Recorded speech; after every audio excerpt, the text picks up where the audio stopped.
Hi welcome back to our channel. ഇന്ന് ഞാൻ നല്ലൊരു യമ്മി ആയിട്ടുള്ള ബർഫിയുടെ റെസിപ്പി ആയിട്ടാണ് വന്നിരിക്കുന്നത്. വളരെ കുറഞ്ഞ ഇൻഗ്രീഡിയൻസ് കൊണ്ട് നല്ല സൂപ്പറായിട്ട് ഉണ്ടാക്കാവുന്ന ഒരു റെസിപ്പിയാണ്. നമുക്കൊന്ന് കണ്ടു നോക്കിയാലോ. ബർഫിക്ക് വേണ്ട ഇൻഗ്രീഡിയൻസ് ഞാൻ എടുത്തു വെച്ചിട്ടുണ്ട്. 400 ഗ്രാം പാൽപ്പൊടി ഉണ്ട്, 1 കപ്പ് പഞ്ചസാര, 1 കപ്പ് പാല്, അതുപോലെ തന്നെ കുറച്ച് കാഷ്യൂവും അതുപോലെ ആൽമണ്ടും ഞാൻ ചെറുതായിട്ട് കട്ട് ചെയ്ത് വെച്ചിട്ടുണ്ട്. അപ്പോൾ വേറെ 4 ഇൻഗ്രീഡിയൻസ് കൊണ്ട് നമുക്ക് വളരെ പെട്ടെന്ന് തന്നെ ചെയ്തെടുക്കാം. നമ്മളിതാ അപ്പോൾ പാൽപ്പൊടി ഒരു പാനിലേക്ക് ഇട്ട് കൊടുത്തിട്ടുണ്ട് ഫുള്ളായിട്ട്. ഫ്ലെയിം ഞാൻ ഓൺ ചെയ്തിട്ടില്ല. ഇതിലേക്ക് ഞാൻ 1 കപ്പ് പാലും കൂടെ ഒഴിച്ചു കൊടുക്കുകയാണ്. ഇനി നമുക്കിതൊന്ന് ഇളക്കി കൊടുക്കാം. ഇനി നമ്മളിതൊന്ന് മിക്സ് ചെയ്തിട്ട് പതിയെ ഫ്ലെയിം ഓൺ ചെയ്ത് കൊടുക്കണം. ഇതിലേക്ക് ഞാൻ പഞ്ചസാരയും കൂടെ ചേർത്ത് കൊടുക്കുകയാണ് 1 കപ്പ്.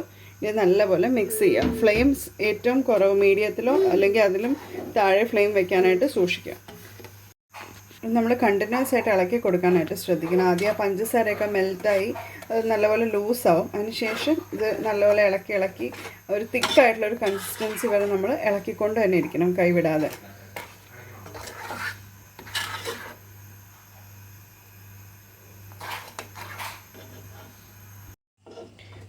ഇത് അത്യാവശ്യം കുറുകി വരുമ്പോഴത്തേനും നമ്മളിതിലേക്ക് കുറച്ച് നെയ്യ് കൂടെ ചേർത്ത് കൊടുക്കുകയാണ്. ഒരു ടീസ്പൂൺ 1.5 ടീസ്പൂൺ നെയ്യ് ഞാൻ ചേർത്ത് കൊടുത്തിട്ടുണ്ട്. ഇനി നല്ലപോലെ മിക്സ് ചെയ്യാം. ഇത് ഓൾമോസ്റ്റ് തിക്കായി വന്നിട്ടുണ്ട്. കുറച്ചുകൂടെ ഒന്നായി കഴിയുമ്പോഴത്തേനും നമുക്കത് ട്രേയിലേക്ക് മാറ്റാം. ട്രേയിൽ ഞാൻ ഓൾറെഡി കുറച്ച് നെയ്യൊക്കെ പുരട്ടി സെറ്റാക്കി വെച്ചിട്ടുണ്ട്. നമുക്കിനി ഇത് അങ്ങോട്ട് ഒഴിച്ചു കൊടുത്താൽ മതി.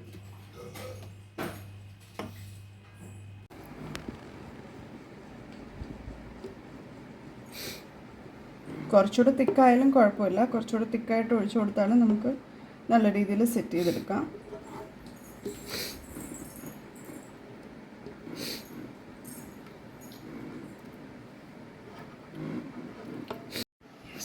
ഇനി നമുക്ക് അതിൻ്റെ മുകളിലേക്ക് നമ്മൾ കട്ട് ചെയ്ത് വെച്ചിരിക്കുന്ന ആൽമണ്ടും കാഷ്യൂവും ഞാൻ ഇട്ട് കൊടുക്കുകയാണ്.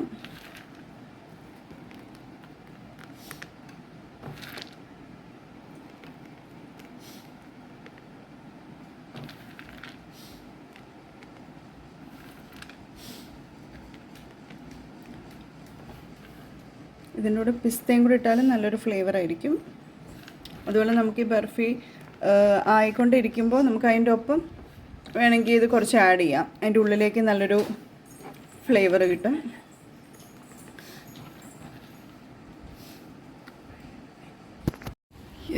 ഞാൻ നമ്മുടെ ബർഫി അങ്ങനെ ട്രെയിൽ സെറ്റ് ചെയ്തിട്ടുണ്ട്. ഇനി നമുക്കിത് ഫ്രിഡ്ജിലൊന്നും വെക്കേണ്ട ആവശ്യമില്ല. നമുക്ക് പുറത്ത് തന്നെ വെച്ചിട്ട് നമുക്കിതൊന്ന് സെറ്റ് ആവാനായിട്ട് വെയിറ്റ് ചെയ്യാം. നമ്മുടെ നല്ല യമ്മി ആയിട്ടുള്ള ബർഫി ഇവിടെ റെഡി ആയിട്ടുണ്ട്. നമുക്കിനി ഇത് കട്ട് ചെയ്തിട്ട് സെർവ് ചെയ്യാം. അപ്പോൾ എല്ലാവരും വേഗം റെഡിയാക്കിക്കോ. ബൈ. നെക്സ്റ്റ് വീഡിയോ ആയിട്ട് നമുക്ക് പിന്നെ കാണാം.